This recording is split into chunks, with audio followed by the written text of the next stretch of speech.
Africa Content TV.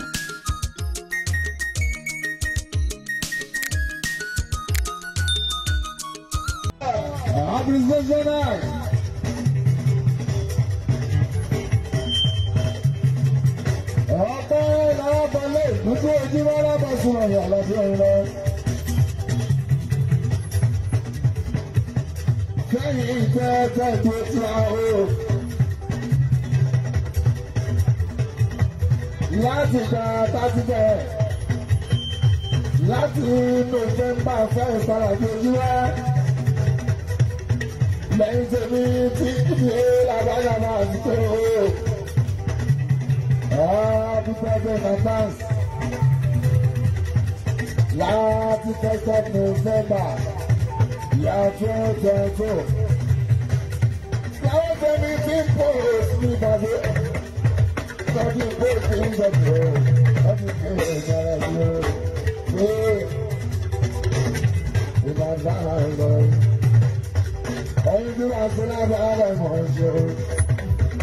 Lucky 1st of November, 27th. Ọ̀sán mẹ́rin dákò làbàbàbà àti àwọn tó ní bíbí. Nínú ìwà ní dúpẹ́ fún. Lọ́wọ́ àwọn tó ń kó àìjẹ́ làbàbàbà àti tó ń sọ àtẹ̀mú ọ́. Mo jẹ́ kí máa bá ṣe gbọ́.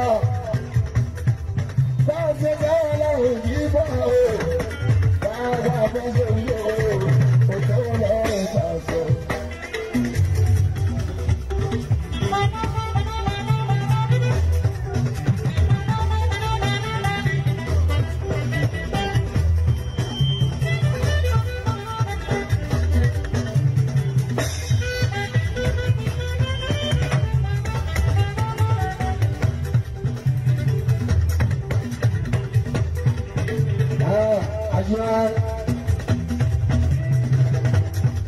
Ọgbẹ́ mi pàtàkì pàtàkì lọ́wọ́ sáà tí òkè ìlọ́gbà tó ṣẹ̀ka gbogbo ẹ̀.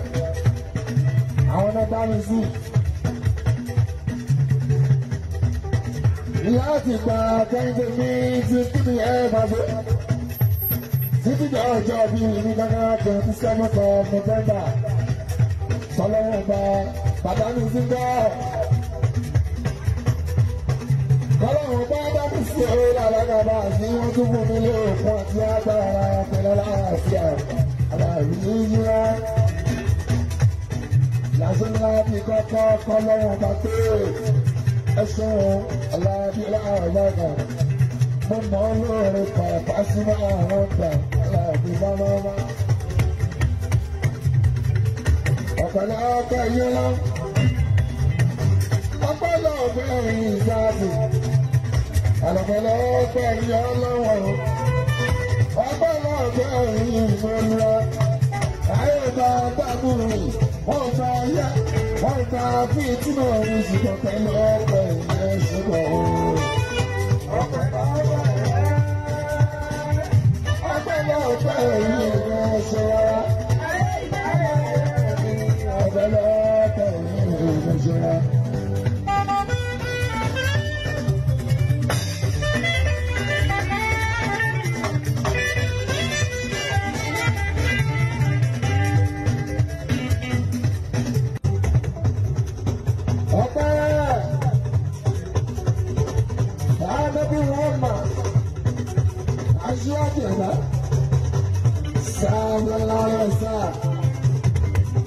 Ọ̀tọ̀ fún Jésù Kristi.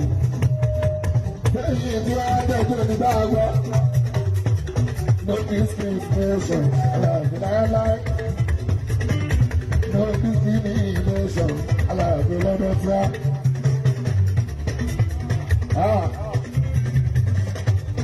Ọgbọ́n fún màmá mi àdìjáfún òmùra. Olùsọ̀kẹ́ ẹ̀kọ́ múra o. Ọpọlọ máa mi. Ọpọlọ máa mi àdìjáfún òmùra. Yàrá àdógbè.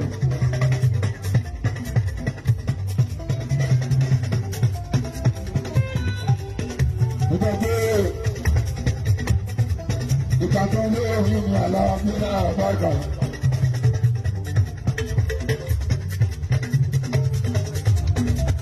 ìgbà tó ń lọ ìní àlàyé àbáàgbà tó ń ṣẹ́yìn wájú wá.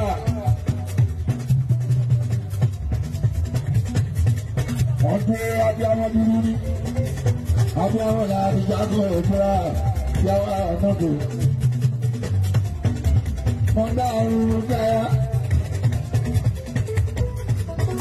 ọmọ ànàgò. ọmọ àṣírí ọmọ náà gbẹ́kú. ọmọ ọlá ní sísúnyà máa ma ní ìyá ayáde ìbáyọ̀ abẹ́ ìjàpọ̀ wúrà. ẹgbẹ́ náà dúpẹ́ lọ́wọ́ ìdíjà tí ó ń bẹ̀rẹ̀ àríjà.